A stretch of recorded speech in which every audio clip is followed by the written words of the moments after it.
오늘 9월 14일 월요일 새벽 기도회를 사도신경으로 신앙 고백하심으로 시작하도록 하겠습니다. 전능하사 천지를 만드신 하나님 아버지를 내가 믿사오며 그 외아들 우리 주 예수 그리스도를 믿사오니 이는 성령으로 잉태하사 동정녀 마리아에게 나시고 본디오 빌라도에게 고난을 받으사 십자가에 못 박혀 죽으시고 장사한 지 사흘 만에 죽은 자 가운데서 다시 살아나시며 하늘에 오르사 전능하신 하나님 우편에 앉아 계시다가 저리로서 산 자와 죽은 자를 심판하러 오시리라. 성령을 믿사오며 거룩한 공예와 성도가 서로 교통하는 것과 죄를 사하여 주시는 것과 몸이 다시 사는 것과 영원히 사는 것을 믿사옵나이다. 아멘. 우리 찬송가 430장, 찬송가 430장 주와 같이 길 가는 것, 찬송가 430장, 이전 토일 찬송가는 456장 찬송입니다. 우리 주와 같이 길 가는 것 430장을 같이 찬양하겠습니다. 주와 같이 길 가는 것 즐거운 일 아닌가. 우리 주님 걸어가신 발자취를 밟겠네. 한 걸음 한 걸음 주 예수와 함께 날마다 우리 걸어가리. 어린아이 같은 우리 미련하고 약하나 주의 손에 이끌리어 생명길로 가겠네. 한 걸음 한 걸음 주 예수와 함께 날마다 우리 걸어가리.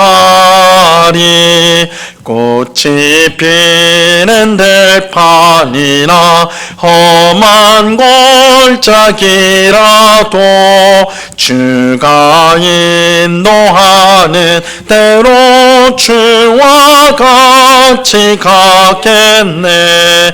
한 걸음 한 걸음 주 예수와 함께 날마다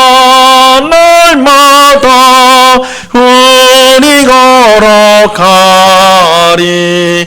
옛 선지자의 녹같이 우리들도 천국에 들려 올라갈 때까지 주와 같이 걷겠네. 한 걸음 한 걸음 주 예수와 함께 날마다 우리 걸어가리. 아멘. 같이 기도하겠습니다. 하나님 아버지 감사합니다. 오늘도 저희들에게 새날을 주신 주님의 이름을 찬양합니다. 우리의 겉사람은 날마다 후패해지지만 우리의 속사람은 날로 새롭다 하신 대로 주님, 오늘도 주의 성령께서 우리의 심령을 새롭게 하시고 하나님의 뜻을 행하기에 기뻐하며 즐거워하며 늘 예수님 안에 머물기를 기뻐하는 우리의 심령이 될 수 있도록 꼭 붙잡아 주시옵소서. 아버지 하나님, 세상의 헛된 것들을 사랑하지 않게 하시고 세상 사람들과 비교하며 스스로를 불행에 빠뜨리지 않게 하옵시고 아직 되어지지 않은 미래의 일들로 인하여 염려하고 근심하며 실망하기보다 하나님께서 우리의 발걸음을 한 걸음 한 걸음 의의 길로 또한 복된 길로 평강의 길로 이끄심을 믿고 더욱더 하나님을 의지하는 심령이 될 수 있도록 주님 주장하여 주시옵소서.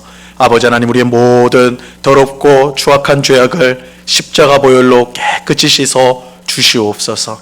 우리 마음에 품었던 죄악들, 입술로 내뱉었던 죄악들, 우리의 몸으로 행했던 죄악을 깨끗이 사하여 주옵시고 오직 주께서 우리를 십자가 보혈로 새롭게 하신 대로 우리의 모든 죄를 깨끗이 하시고 새 피조물로 만드신 대로 우리가 하나님의 뜻을 늘 즐거워하며 행하는 주의 백성들이 다 될 수 있도록 주께서 역사하여 주시옵소서.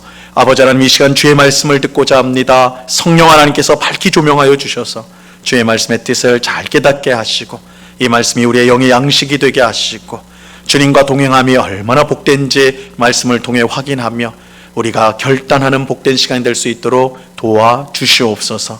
귀한 은혜를 주실 주님께 감사와 찬양을 올려드리오며 예수 그리스도 이름으로 기도드리옵나이다. 아멘.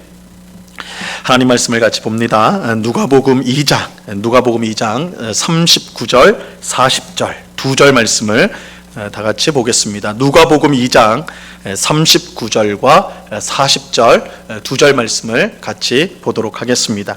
제가 하나님의 말씀을 봉독합니다. 누가복음 2장 39절과 40절입니다.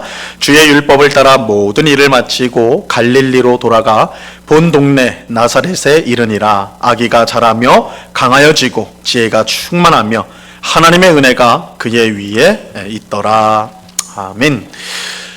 요셉과 마리아는 이 아기 예수님을 데리고 예루살렘 성전에 올라가 율법에 기록된 정결 예식을 행하였습니다.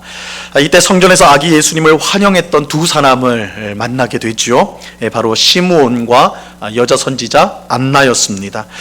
시므온은 그리스도를 보기 전에는 죽지 아니하리라는 이 성령의 지시를 받았는데 드디어 성전에서 그리스도이신 예수님을 보게 된 것입니다.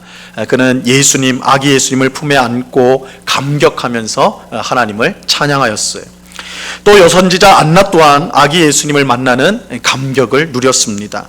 안나는 긴 세월 성전에서 지내며 밤낮으로 금식하고 기도하며 하나님을 섬겼던 사람이었습니다. 하나님은 그런 안나에게 성전에서 예수님을 만나게 하심으로 그 오랫동안 우리 안나가 가졌던 그 오랫동안의 고독과 또한 고통과 또한 외로움을 예수님을 통해 말끔히 씻어 주셨습니다. 안나는 하나님께 감사하며 구원을 간절히 기다렸던 사람들에게 예수님을 소개해 주지요. 요셉과 마리아는 모든 예식을 다 마치고 이제 원래 살았던 곳인 갈릴리 나사렛으로 아기 예수님과 함께 돌아가게 됩니다. 자, 오늘 본문 39절을 보세요. 주의 율법을 따라 모든 일을 마치고 갈릴리로 돌아가 본 동네 나사렛에 이르니라.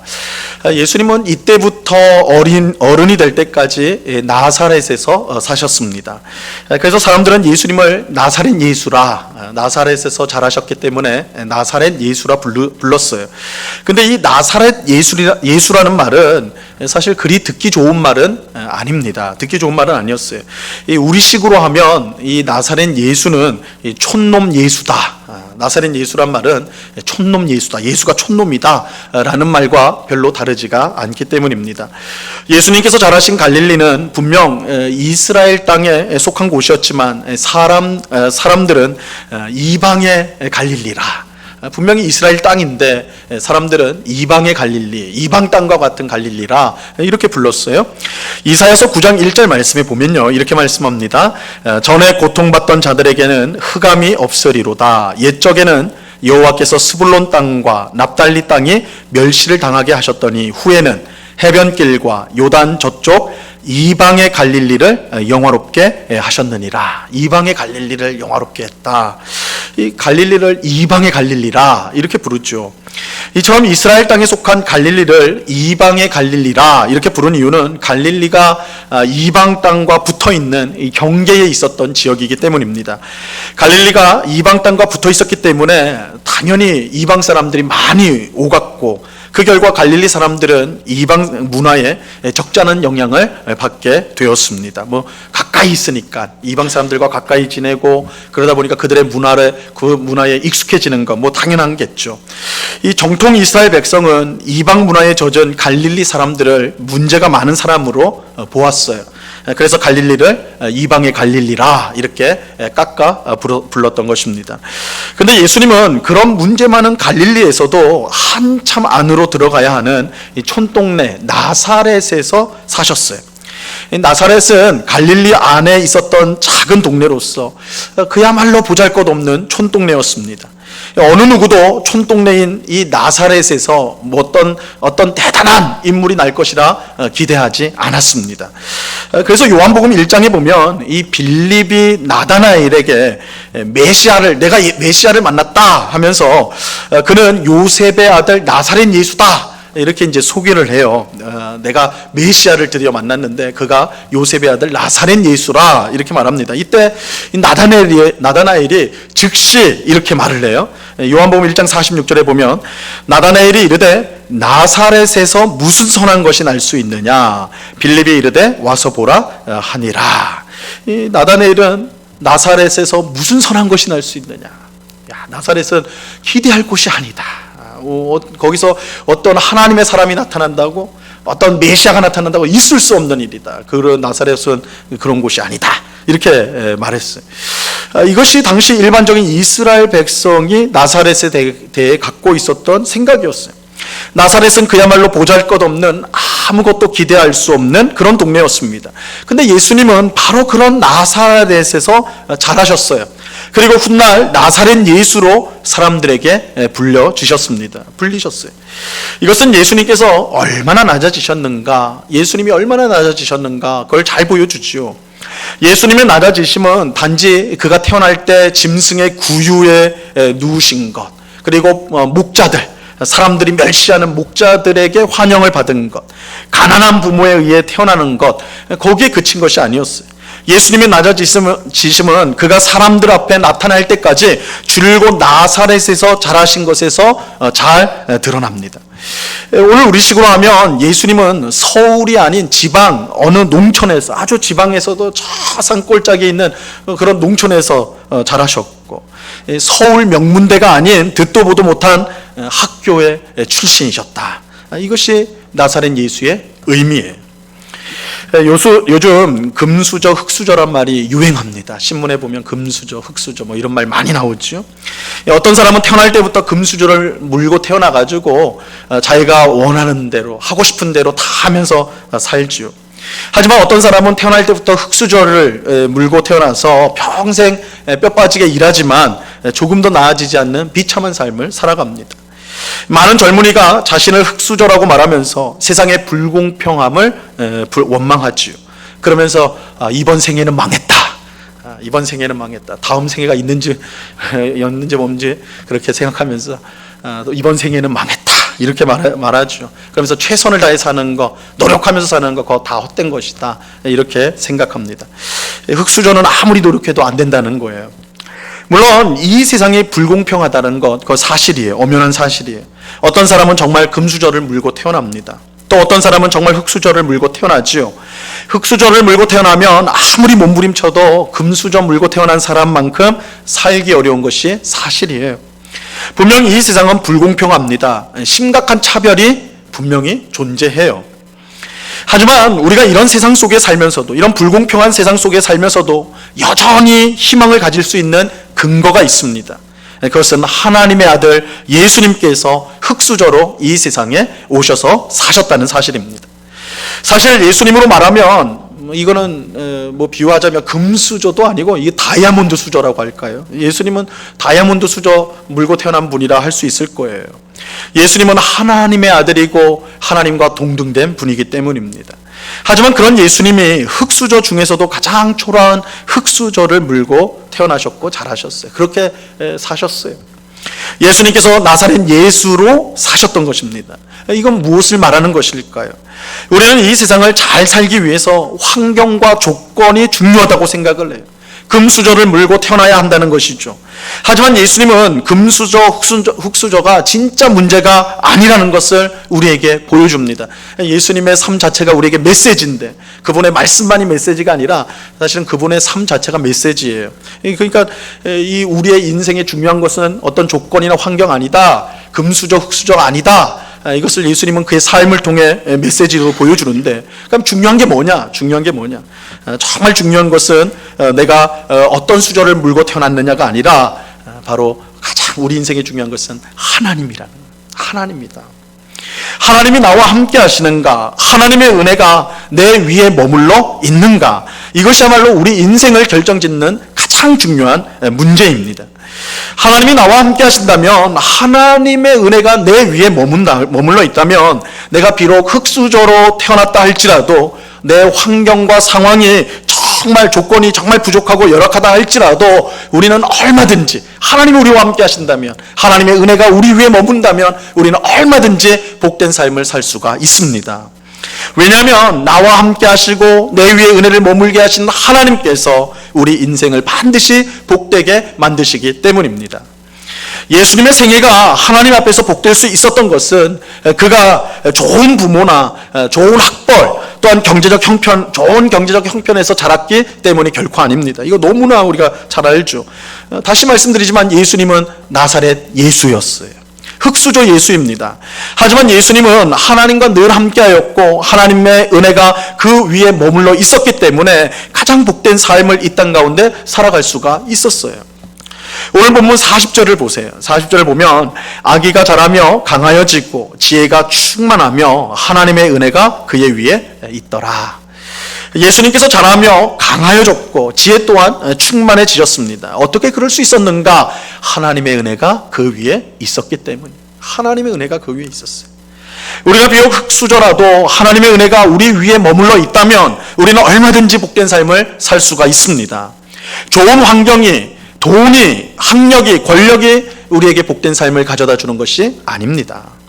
참으로 복된 삶은 오직 하나님의 은혜로 주어지는 거예요. 예수님은 흙수저 중에 흙수저, 나사렛 예수로 자라셨지만 하나님의 은혜가 그의 위에 머물렀기 때문에 그는 온 세상을 구원하는 구원자로 쓰임받을 수가 있었던 것입니다. 자신이 흙수저로 태어난 것을 원망하며 불공평한 세상을 탓하는 사람이 있다면 나사렛 예수를 바라보시기 바랍니다. 나사렛 예수는 인생의 성공이 환경과 조건이 아닌 오직 하나님께 달려 있음을 우리에게 알려주십니다. 그의 삶이 메시지로서 알려주세요. 하나님과 함께하는 인생이야말로 복된 인생입니다. 하나님이 함께하는 자녀가 성공하는 자녀입니다. 하나님의 은혜가 우리 자녀들 위에 머물러 있는 것보다 더 복된 일은 없습니다. 이것을 우리가 분명히 깨닫는 우리 모두가 될 수 있기를 간절히 바랍니다. 오늘도 하나님과 동행하며 그 은혜가 우리 위에 머물러 있기를 기도함으로 하나님이 주시는 복된 삶을 살아가는 우리 모두가 되기를 바랍니다. 예수님 나사렛 예수였어요. 흙수저 예수였습니다. 좋은 대학을 나오시지 않으셨어요. 좋은 집안에서 태어나신 것도 아니에요. 그에게 좋은 그 무엇도 있지 않으셨어요. 그러나 그는 세상에 누구보다 행복한 삶을 사셨어요. 누구보다도 하나님 앞에 귀하게 쓰임을 받을 수 있었어요. 그것은 하나님이 그와 함께 하셨고 하나님의 은혜가 그의 위에 함께 하셨기 때문입니다. 이 사실을 꼭 기억하시고 불공평한 세상 속에서 내가 뭘 한다고, 내가 무슨 노력을 한다고 소용이 있겠는가 이렇게 생각하는 우리가 이 나사렛 예수를 바라봄으로 세상을 다시금 새롭게 바라보며 하나님과 함께함으로 복된 삶을 살아가는 오늘 우리 모두가 될 수 있기를 우리 주님의 이름으로 간절히 축원합니다. 기도하겠습니다. 하나님 아버지 감사합니다. 예수님께서 나사렛 예수로 사셨습니다. 나사렛은 촌동네입니다. 세상 사람들이 알아주지 않는 곳입니다. 그 어떤 영향력도 없는 곳입니다. 존경받을 것이라는 것은 아무것도 없는 곳입니다. 그러나 예수님은 나사렛 예수로 사셨습니다. 중요한 것은 환경과 조건이 아니라 하나님이 나와 함께 하시는가, 하나님의 은혜가 내 위에 머물러 있는가, 그것이 중요한 것임을 예수님은 그 삶을 통해 우리에게 말씀해 주십니다. 우리는 불공평한 세상에 살고 있습니다. 남들보다 열심히 일해도 또 노력해도 힘써도 한계에 부딪히고 어쩌면 남보다 못한 삶을 우리가 살아가는 그런 불공평한 세상 속에 우리가 있는지 모르겠습니다. 주님, 그러나 우리가 원망으로, 그저 한숨으로, 그저 회피함으로, 도망침으로 이 삶을 살지 않도록 도와주옵소서. 나사렛 예수를 따르는 우리들입니다. 흙수저로 태어나셨지만 누구보다 행복하셨고 누구보다 하나님 앞에 귀하게 쓰임받았던 예수님의 길을 걷는 우리들입니다. 불공평한 세상 속에 세상을 원망하며 피하는 것이 아니라 그 속에서 예수님이 걸어가신 그 길을 묵묵히 따름으로 하나님이 함께 하시는 삶을 삶으로 정말 복된 삶을 살아가는 우리 모두가 되게 하여 주시옵소서. 하나님, 우리 자녀들에게 물려줄 가장 귀한 것이 무엇이겠습니까? 하나님과 동행하는 삶이요 하나님의 은혜가 머무는 삶일 것입니다. 주님, 이것을 위해 우리 자녀들을 위해서 기도하는 저희가 되게 하여 주시옵소서. 사랑하는 주님, 이 시간에 또한 간절히 기도하옵기는 우리 성도들을 특별히 육신의 연약함으로 고통당하고 있는 우리 성도들을 위해서 기도합니다. 병원에서 또한 집에서 요양하고 치료받고 있는 우리 성도들을 강한 손으로 붙들어 주시고, 아버지 하나님, 항암 치료를 받고 있는 우리 성도들 강건하게 붙들어 주시고 회복시켜 주옵시며, 아버지 하나님, 속히 힘을 내어 일어설 수 있도록, 그래서 하나님의 은혜 가운데 다시 만나 하나님과 함께 예배할 수 있는 복된 날이 올 수 있도록 인도하여 주시옵소서. 육신의 질병뿐만 아니라 마음의 여러 우울증과 극심한 스트레스, 염려와 답답함으로 고통하고 있는 우리 성도들의 심령을 주님 붙들어 주셔서 하나님께서 함께 하심을 확신하게 하시고, 하나님 주시는 평강과 기쁨을 그 심령 가운데 풍성히 누릴 수 있도록 역사하여 주시옵소서. 참으로 코로나19로 인하여 답답하고 힘든 시간들 한가운데로 우리가 지나고 있습니다. 그러나 분명한 것은 하나님께서 이 모든 일들을 통해 우리를 복되게 하시리라는 것입니다. 그 소망을 가지고 오늘 하루도 주어진 일에 최선을 다하는, 무엇을 통해서든 하나님을 섬기는 우리가 되게 하여 주시옵소서. 이 시간 여러 가지 간구의 제목들로 기도하는 주의 백성들 한 사람 한 사람 붙들어 주시고, 우리의 기도에 신실하게 응답하시는 하나님이심을 바라보며 믿으며, 이 시간을 우리가 항상 기도에 멈추지 않고 기도에 힘쓰는 주의 백성이 다 될 수 있도록 도와 주시옵소서. 감사와 찬양을 주께 드려오며 예수 그리스도 이름으로 기도드리옵나이다. 아멘. 하늘에 계신 우리 아버지여, 이름이 거룩히 여김을 받으시오며 나라에 임하옵시며 뜻이 하늘에서 이룬 것 같이 땅에서도 이루어지이다. 오늘날 우리에게 일용할 양식을 주옵시고, 우리가 우리에게 죄 지은 자를 사하여 준 것 같이 우리 죄를 사하여 주옵시고, 우리를 시험에 들게 하지 마옵시고 다만 악에서 구하옵소서. 대개 나라와 권세와 영광이 아버지께 영원히 있사옵나이다. 아멘.